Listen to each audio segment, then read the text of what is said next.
Thanks for tuning in to Men for the Win, a podcast hosted by David Kufis and Dan Thompson, with special guest appearances from Andrew Hoags Hoganson, three avid fans who appreciate well-played baseball, especially when it's done by the Minnesota Twins. Men for the Win is sponsored by the Grand Group with Edina Realty.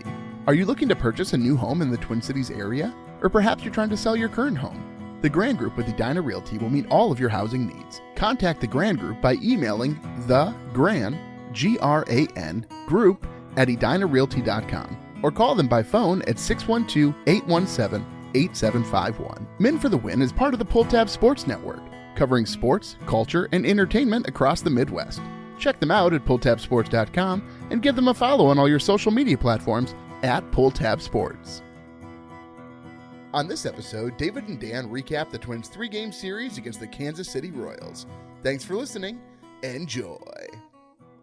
Thanks for tuning in to Men for the Win. My name is David Kufis. With me, as always, is Dan Thompson. The Twins head down to Kansas City, drop 2 of 3 to the Kansas City Royals. But, Dan, I have to say, there are some positives to take away from this series. Are we already to that point where we're just like looking for the silver lining when they're 2-4? I mean, is it already lost? Is it all done? No, Dan, it's not, okay?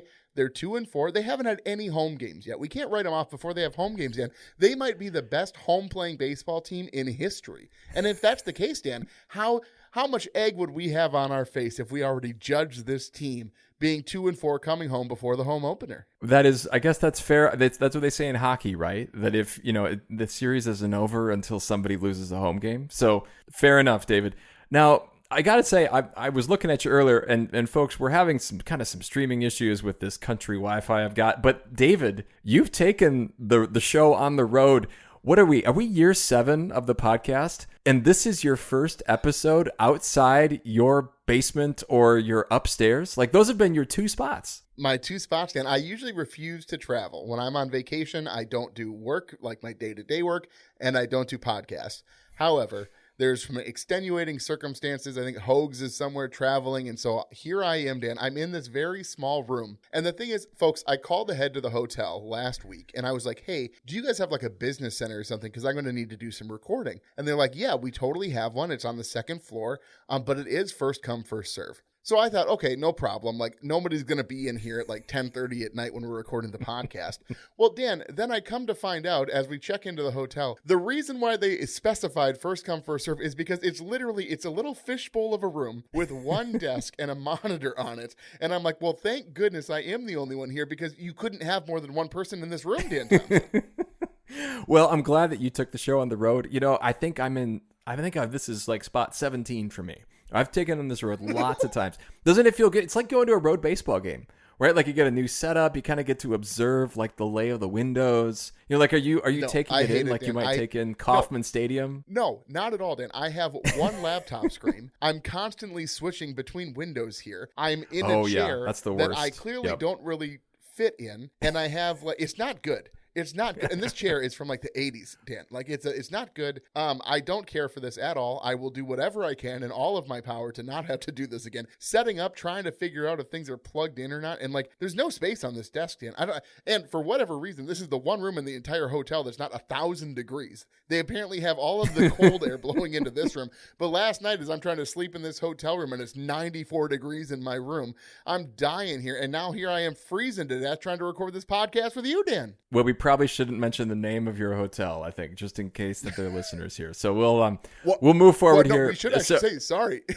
Shout out to listener Nathan, who IM'd me on Facebook, who saw me at the hotel, which that's kind of a weird thing. But so anyway, thanks for saying hi, Nathan. It was kind of fun to see somebody out in the wild like that, Dan. One thing we need to talk about first before we get to this, and I'm sure this will come up a lot. This automatic ball strike system, David, has revolutionized the way that people are watching baseball, and it's made it has totally changed the way that I look at this. I want to think philosophically a little bit later, but there's a couple things. So Baseball Savant is tracking individual success rates and challenges. They've got a really well-designed page that shows basically batters. It shows catchers. It shows pitchers as to how successful they've been. But this is like turning into a little cottage industry of statistics, David. Yeah, there's a whole website here that's really cool that tracks each individual challenge, each player, each team. I couldn't quite figure out how to do the rankings in the way that I'd like, but a couple of things. The Twins do lead the league in challenges. at least as of the game yesterday. And they also seem to be really good at it. And Ryan Jeffers is currently in the top 3, leading the way for the team in overturning challenges, Dan. We've always known that he had a good eye at the plate. And so I guess now we're I guess behind the plate, right? And so now we're seeing that play out. Yeah, and we should have mentioned last series, Matt Wallner basically rage challenged a strike 3 call that was clearly a strike 3. Like, it was middle, and he tapped. Okay, I understand. He's frustrated. He's very upset. He wishes with all of his heart, Dan, that ball was in fact a ball, but it was like middle, and it's like you only get 2 if you're wrong, right? And so you can't burn I'll tell you the truth. I'm a little because confused by your tactics. You can't burn a challenge just because you're upset that you didn't swing at a ball that you should have. So hopefully lesson learned here for Mr. Wallner. All right. Well, I think with that, David, let's start talking about these games. Series recap. Game 1, Dan. Here we are. Royals win this one 3-1. A very low-scoring baseball game. Again, the lack of the offense here is the reason for the loss. The Twins only managed 7 base runners throughout the whole game. SWR has a decent outing here outside of a 2-run home run given up to Isbell in the second. He goes 5 innings pitched, 5 hits, 2 earned runs, 1 walk, 2 Ks. And honestly, I always hark on home run pitches that are bad. This was not terrible. It was down in the zone. It was a slider, but it just didn't have enough break on it to fool Isbell, and he deposited that one into the seats, as they say, Dan Thompson. Funderburk comes in, gives up an earned run in 1 1/3, a changeup, though, middle in on Collins. Otherwise, really the only really bright spot here was Matt Wallner hitting a solo home run as we expected he would do in the top of the second. Yeah, I think he had to make up for that rage challenge, Dan. So not a lot of notes here on game 1, but why don't you run us through game 2, Dan, which was, oh my goodness. Oh my gosh. So I'm listening to this game at the beginning and I didn't quite appreciate what the weather was doing. Not a great performance here. I wish the radio guys were talking about how, there were puddles in Brooks Lee's path at shortstop, downpours occasionally, foggy, really foggy. And they were saying they should call this game, middle 5th or middle of the 6th inning, but they didn't, which I guess made the game more interesting, but didn't change the result. So bottom of the second, the Royals strung together some hits and they scored 3 runs. So they got an early lead. Bottom of the third, this is probably the play people have maybe seen with, I guess Royce Lewis gets credit for losing this. He doesn't actually get an error, but there's a pop-up in the middle of the infield. Joe Ryan points, like he sees it, right? I think he's just pointing, hey, there's a ball up there somewhere, but it falls in front of Royce. A run scores, and he does get the out at second. But yeah, bottom of the 4th, the Royals get another. It's 5-0, and you're thinking, Twins do get one back in the top of the 5th on a Brooks Lee RBI single that scores Lewis. But then came the bottom of the 6th, where the Royals put up 7 runs, including a grand slam from Jonathan India, 12-1, and that would seem to put the game out of reach. Yeah, but the Twins do get some runs, Dan. They're keeping this one interesting. I was actually on the phone with my sister at the time. We're up in Duluth, and so I'm watching the game on my tablet, which, I'm sorry, quick side note here. If you have DirecTV, it's very confusing because I have all of the Twins games downloaded so I can watch them at my leisure whenever I'd like to, if I have to pause the game because the kids are going to bed or whatever. Okay, DirecTV bases what you can watch based upon your location. However, the Twins TV channel for DirecTV in Duluth is different than the Twins TV channel when you're in Minneapolis. So my recording of the Twins game wouldn't let me go back until after the game was finished to watch the game because I was recording the Minneapolis channel for Twins TV and not the Duluth channel for Twins TV. Well, okay, I'm so tired of this. First of all, I can never find the Twins games half the time because you don't know what network they're supposed to be on. And now, Dan, I'm on the right network but the wrong channel because I've moved locations. This is absolutely insane. Please attempt to be a gentleman. Now, Davey, you're on vacation. Sorry, what was I saying? You shouldn't be thinking about these things here. You should be very happy to be doing what you're doing here. But as you were getting to say, so the Twins do score some runs in the 7th, the 8th, and the 9th. They do make this closer. Includes a bases-loaded double by Keishel in the 7th to score a couple, and then a 3-run homer by Josh Bell in the 9th. And it's 13-9 all of a sudden. The Twins don't score any more after that. It's over after that. But I guess on the plus side, the Royals use 6 relievers. For the Twins, Joe Ryan goes 4 innings, 9 hits, 5 earned runs. And we'll talk about this later, but the Twins did set a season record, at least so far in the majors, with 9 challenges to the ball strike system on ump Andy Fletcher, 8 of them overturned. I can't wait to talk more about the ABS and umpires because the therapy, Dan, that is going to be doled out to these umpires, I imagine you can see that their psychiatrists absolutely just licking their lips, Dan, waiting for these umpires to show up knocking on their door. Let's go to game 3. This is the bright spot here, as we like to say. The Twins win this game 5-1. So the telecast was sponsored by something called Progressive Boat, which I assume is advertising the insurance company's boat insurance. The center field camera, though, felt like I was on one. Like it was bouncing up, and I literally couldn't watch the game. I had to look out of the corner of my eye because I was afraid. Like I could feel my stomach churning. But luckily, the baseball wasn't the reason that my stomach was churning. No, well, okay, this was ridiculous. So I think they tried a couple of different times to explain what was happening, but the center field camera kept fogging up. And so what you'd see anytime they went to the center field camera, you'd see a guy quickly wiping it really fast. You know, like those, you're sitting there and you're just watching it and you're trying to watch things. You ever tried to watch something like through a moving train, like something interesting is happening on the other side of the moving train? That's how you're watching this.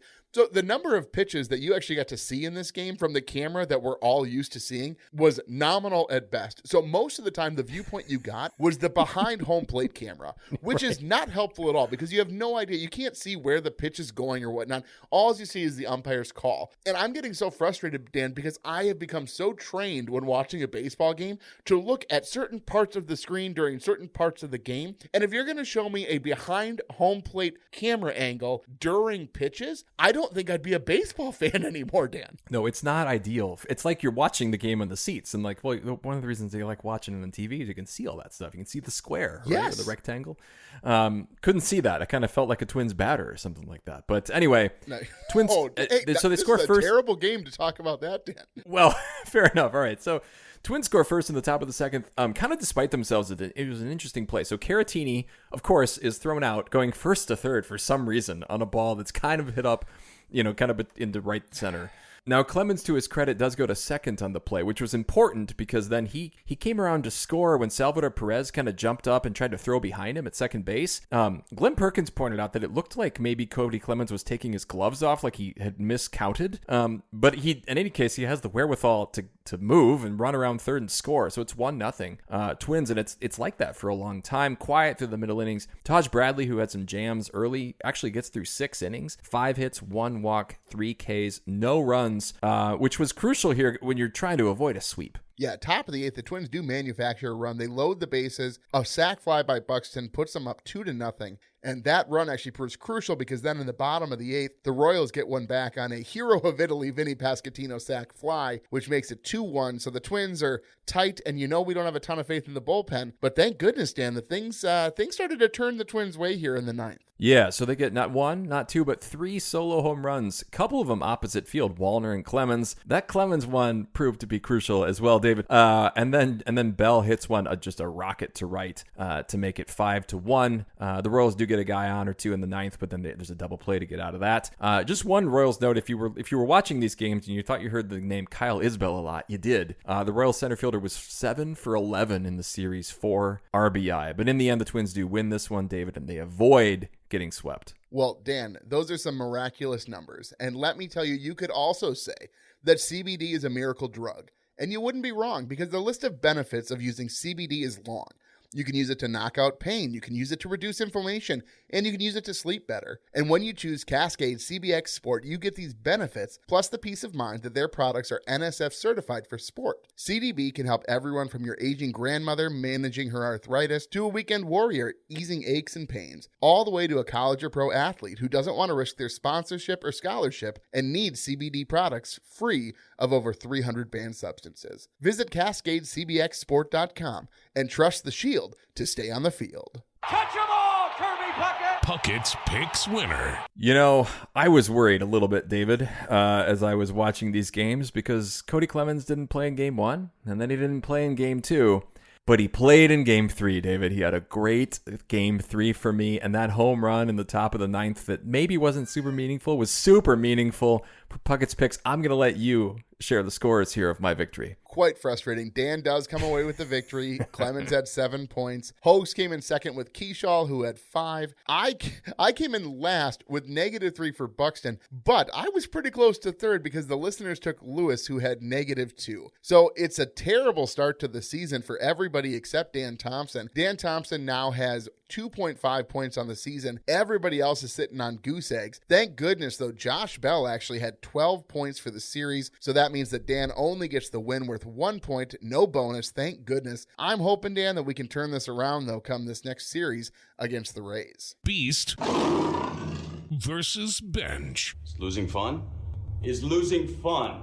Well, Dan, Taj Bradley in Game 3, Dan, 6 innings pitched, 5 hits, no earned runs, 1 walk, 3 Ks. But the play I want to talk about, it's not my Minnesota moment, but it was definitely in the running. Game 3, bottom 3, Bobby Witt Jr.'s at the plate. There's 2 on with 2 outs. And here Taj Bradley is throwing against the guy who's been the AL hits leader here the last 2 years. And he reaches back, a starter, a twin starter, mind you, Dan. This is not what twin starters are supposed to do. You would think it was a reliever on the mound. No, Taj Bradley reaches back, Dan, throws a 100-mile-an-hour fastball middle, and Witt can't catch up to it. It was the best feeling, Dan. If there had been higher stakes to this game, I mean, that's like a cinematic moment there, right? Like the big strikeout, but it's Game 6 of the season, not Game 6 of like a series or something like that. I went with actually Matt Wallner. He had the 2 home runs, and I felt like there was some redemption. We alluded to this earlier, just some redemption for him here. But the 2 home runs, especially the second one, was really important, obviously, given the Twins that extra buffer in the top of the ninth of Game 3. Certainly a good pick, Dan. I mean, for my bench, it's pretty easy for me to put Byron Buxton on the bench. He goes 0 for 11 with a sac fly. Ryan was definitely a candidate here, but I got to be honest, because of the way the weather was just ridiculous and the downpour that came upon Kaufman Stadium, I'm going to go ahead and give Ryan a pass, and I'm going to give this to Buxton. My bench is going to be an unconventional one. I think I did this last week too, but I'm going to say the umpires for not calling Game 2 earlier and for all the missed calls. And I'm just seeing the missed calls more now, David, and I don't like that I'm seeing this. I'm going to bring this up again later, so this is a foreshadow, but I have more to say about the umpires. We should go on here. Let's go to the next segment. You ever seen Buck with his pants down? No. Derek's Debrief. So thankfully we haven't gotten any complaints about that sounder quite yet. So I think we'll stick with it for the time being. But Dan, I want you to go first because I got a lot to say to our guy Derek. Oh, you do? I better have some sounders ready then, I think, for you. So TV pointed this out in Game 3, and I'm glad that they did. Derek Shelton doesn't seem keen on the contact play where, and if you don't know what the contact play is, so it's the play where there's a runner at third, and basically he's going as soon as the ball is struck, right? And this got the Twins into trouble last year because it seemed that Rocco Baldelli didn't like look at their speed rating like in MLB The Show. Like he just sent whomever. He would have sent Miguel Sano in the worst shape of his life, right? Like anyone could go, but I don't think Shelton's been doing that. Do you like this change? Do you think we were over complaining last year about Rocco? Do you like what Shelton is doing, if that is indeed his approach? Yeah, I think it's very difficult, especially with the guys who have been on third base, to have any true judgment about what Shelton's perspective is here. Because this team, Dan, oh my goodness. I'm happy that you brought this up because Caratini, I understand. Okay, I get it. We're a young athletic team. We're trying to be aggressive. We're trying to keep those extra... Attempt to be a gentleman. We're trying to take those extra 90 feet at any possible time. However, Caratini trying to advance to third on a single from first. Oh my goodness, that throw didn't need to be anywhere near third base and they still would have gotten it. He is so slow, Dan. So no, I think it's hard to say that that's exactly how Shelton wants to manage. Because I can't believe if Byron Buxton or Luke Keeschel or any of our speed guys was on third base, there's not a better chance that he's playing that way. But I don't mind it at this point. I guess we'll see how often are the Twins going to struggle to hit with runners in scoring position. That also becomes the other factor here is if with Rocco, they never hit with runners in scoring position. So he had to take every opportunity he could to get that third base runner home. And I'm hoping that Shelton doesn't have to be painted into that corner where he's like, well, this is as good a chance as us getting hit with runners in scoring position. I think it's because he didn't go visit Caratini at his home for 3 hours and eat barbecue with him. Like, I think he just doesn't know Caratini yet, in that intimate way that he knows Royce Lewis and Byron Buxton. That's clear. Yeah, it could be that way. I put a clip out that had like Derek Shelton's head on top of a therapist's body. I hope people understood like what I was talking about there, but it certainly seems like he's definitely got a therapeutic approach to these players, Dan. Okay, but you haven't even come to your debrief yet. Oh my goodness, I forgot, Dan. I have too many. Okay, so I'm going to do the whole, I love my compliment sandwiches, right? So there's a compliment and then there's a criticism and then a compliment. Mine's an open face sandwich, Dan. It's just I'm going to have a compliment followed by like onions.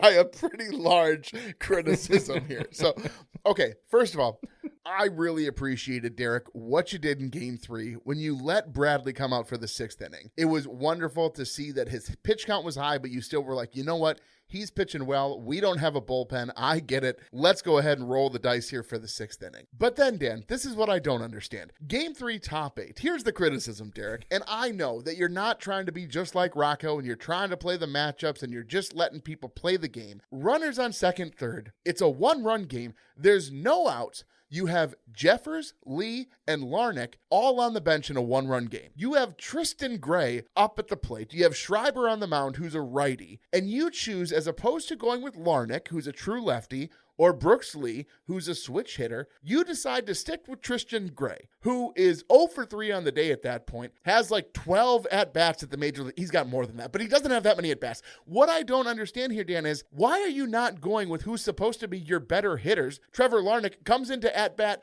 for Austin Martin in the very next at-bat anyway, Dan. Why not just bump that up one? I do not understand Derek Shelton's mindset here as far as, well, I'm going to do the opposite of what Rocco would do here, which is use a pinch hitter. No, this is the one time we would have praised Rocco for using a switch hitter, Dan, and Shelton's having none of it. Fans want an ejection. There he goes.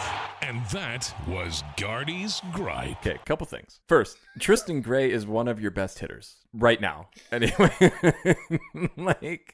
Dan, I don't want to spit Diet Pepsi all over this beautiful business center that I find myself in. But he had the clutch hit in your previous victory. So I think you're riding the hot hand a little bit right now. Let the man hit. Second, I'm just saying, like, let's just see how it plays out here. And then he obviously saw something in the matchups to bring Trevor Larnach in, for Martin, who took 2 balls, and then the Royals just said, just go to first base, and then James Outman meets Trevor Larnach there and takes his spot. That's humiliating to me. If you're Trevor Larnach, like, that was your job, like, to stand. You've warmed up for hours, seemingly, right, to get ready for this, for the inclement weather, and you face 2 pitches, and then, I mean, we could have put on, like, a Trevor Larnach mask, like in Mission Impossible, and they would have just done the same thing. It worked out. Ogres are like onions. Twins won. Twins win, David. On base percentage, Dan. That's true. That's 1,000 right there. I think Larnach did a good thing here. All right. More things to say here about this. I guess you have something in Game 2 here for the Minnesota moment. Minnesota moment. Okay, I understand that sometimes I am accused of being a bit optimistic when it comes to this Minnesota Twins baseball team, Dan. But I'll say Game 2, the Twins adding on runs in a miserable game, I think at least gives a glimmer of hope that they're able to score some runs. And at that point, guys are playing real loose, and they're challenging every single play that's anywhere, any ball that's anywhere near the outside of the zone. They're like, yeah, I think that's not a strike. And you can tell the umpires are like, dude, you're down 1,000 runs. Please stop challenge. I just want to go home in the wet. I want to get out of these wet clothes. But I do think there's something to be said about the Twins sort of being able to play loose and just sort of swing away, use it more as like a tune-up situation, even in the miserable weather. So I think that Game 2, the end of Game 2, sort of showed the Twins that they are at least capable of scoring some runs. Yeah, I mean, sure. But like, well, I guess, did they all come against actual Royals pitchers? I don't think they trotted out a position player at any point, did they? Dan, I'm not getting bogged down in the specifics here. I'm not looking to get into the minutia or the weeds. I'm looking at those box score, runs scored. It was encouraging. It was nice to see Josh Bell hit a home run. So yeah, I agree with you. There's some positives there to be taken. I just wish the game hadn't even happened at that point. I'd be happier if they hadn't played the baseball, which sounds so depressing. But so I'm going to go with Game 3 at the top of the 9th when they hit the 3 solo home runs. It's actually a very similarly rosy take, right? Look at what this Twins lineup can do. Matt Wallner hitting opposite field home runs is very exciting because we talk about his home runs being those towering shots like off of the scoreboard at target field, like even hitting the little target dog sometime. You know, that's in my mind, that's how far he's hitting the baseball. But a nice opposite field from a lefty, that's a beautiful, if I may, that's kind of a Joe Mauer-esque kind of play, is it not? That's pretty good. That's pretty good right there. Didn't he look a little Joe Mauer-like there? A little bit, just because of the way that the ball came off the end of the bat and you weren't expecting it to clear the wall. Like, you never would have thought. As soon as the Twins moved to target field and there wasn't that short left field porch, that Mauer would basically more or less bounce into that corner here. So I suppose in one way it did look a little bit Mauer-esque in that you were pretty convinced it wasn't a home run until it was a home run. All right. Well, nice transition into Mauer's musings. I just don't know how it can get any better. Mauer's musings. Okay, Dan, so yours is a little bit more baseball in general, and mine's more Twins specific. So I'm going to start us off here. I feel like I've been riding this guy a long time now. This is what I want to say. How good could Taj Bradley be? Oh, man. He's so young, and he has a ton of experience at the major league level. And all it's going to take, Dan, is a little bit of massaging from the Twins pitching staff, from the genius that is Pete Mackey. I'm telling you, Dan, how good do you think he could be? Because I'm starting to believe, maybe more than I should, how good I think he can be, Dan. Well, it's been 2 starts. He does. There was the nice Hey, little. I don't appreciate the slight. I could hear it in your voice, Dan. Just a little bit of sarcasm. Did you hear me saying small sample size in like subliminal man voice underneath what I was saying there? I honestly, one of the main reasons I hope that Luke Keeschel is absolutely amazing is just so I can rub it in Hoag's face about how right I was about Luke Keeschel. I have magic hair that glows when I sing. Well, okay. Taj does look the part for sure. It's looking like a very good trade for the Twins at this point, right? If Taj Bradley continues to even just start, let's say he starts 25 games this year, 30 games. Yeah, I think that looks like a great trade given Griffin Jacks for him. So I like him. He seems personable. He seems like a nice guy. They need starters to step in, obviously, with the injury. So, yeah, I'm optimistic. I'm not going to crown him, with many, like, crowns of, adoration here. Crown him with many crowns. Maybe that's the song that they can play for Taj. Bradley on the mound. With, like, a live like pipe organ, David. We talked about live instruments last time. Just get a real organist out there to play that. Okay, at what point does the automatic ball strike system just do it all? Like, how humiliating must it be to be an umpire right now? Man. To see your life's work just like, it would be like if it was Picasso, or not Picasso, because I don't particularly care for his work, but it was like, Leonardo da Vinci. Well, I'm sorry. The rest of the peasants and I are going to go eat our bread and gruel while you're eating caviar and critiquing Picasso's work. Oh, my goodness, I wish I picked something like Degas or, Leonardo da Vinci. Anyway, it would be like da Vinci thinking that his work was great, and then like going to like a kindergarten room and seeing like the work of all the children was essentially equal to yours. Or like that your life's work is just equating to just a bunch of like, throwaway pieces that end up in the recycling bin, like every time you go through the folder. Like, poor umpires right now at this point, they can't be. And I've talked to a colleague of mine who's a baseball coach, and he's like, well, they had it coming. Is kind of his take, like for years of wrongdoing. For 100 years they had it coming. Okay, sorry. Hang on. Before you go further, I have to play this. Ogres are like onions. End of story. Because the number of twists and turns that analogy took, Dan. Anyway, do you agree though that like this is gonna go away? I mean, like next year that they're just gonna do this automatically? I don't know, Dan. It certainly seems like there's so many challenges, and granted, we're a little bit biased because we've seen the Twins challenge so much. So there are games happening where there's not that many challenges taking place. Can't imagine that. Well, that's the thing. We're so used to it now. So I mean, it's so young into the season, and we feel like, oh my goodness, it's like every other pitch somebody's tapping their hat here. So I do wonder if they start to reevaluate. Here's the thing, though.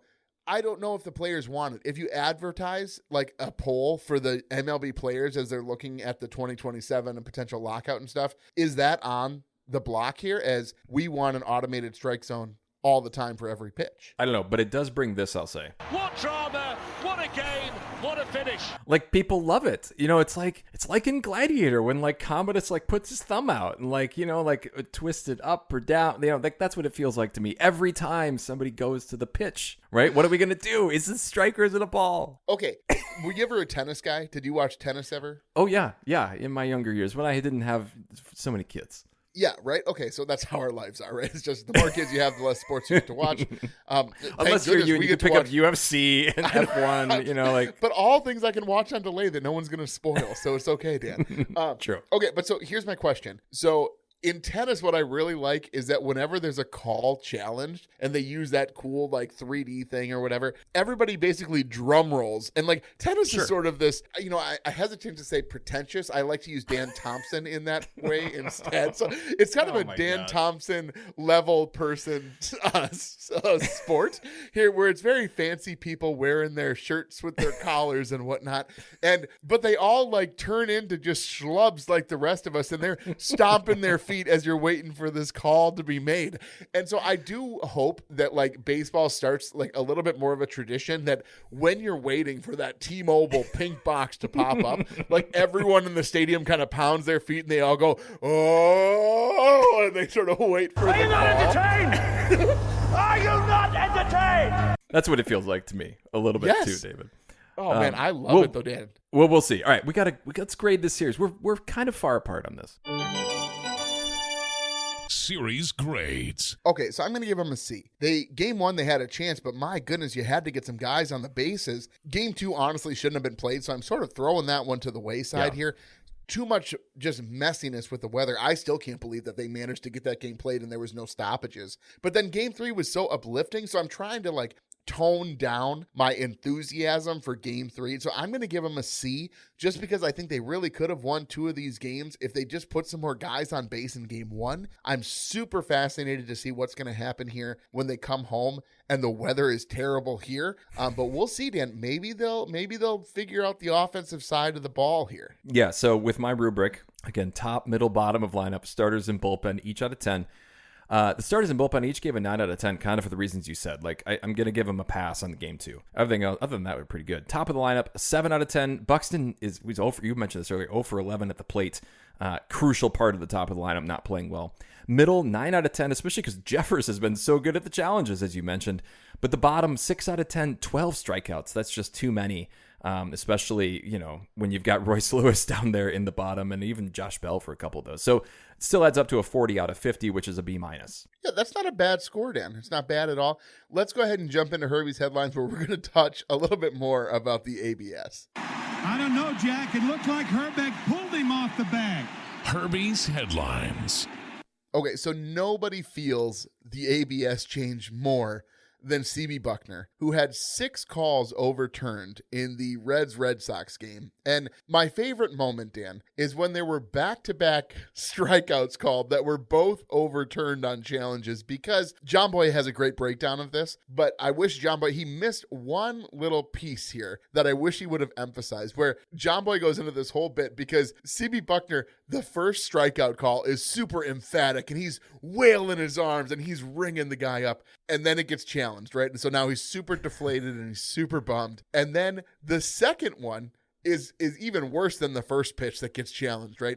And CB Buckner, he rings them up again, but with way less enthusiasm. And he's like keeping an eye on the batter to see if he's going to challenge this strike 3 call. So it's super funny. Again, go watch the John Boy breakdown. It's fantastic. But the thing that I wish John Boy would have emphasized is CB Buckner, watch his hands and his shoulders when the second challenge comes, because you can see the life leave his body. Any part of CB Buckner that wanted to be a Major League Baseball umpire was gone. It was basically like in Space Jam when the aliens have all of the players' talent sucked into that basketball. CB Buckner, all of his willingness to want to do his job was zapped immediately, Dan. Well, if you were feeling like CB Buckner and you're dehydrated, not feeling great, Drip Drop is a product for you, right?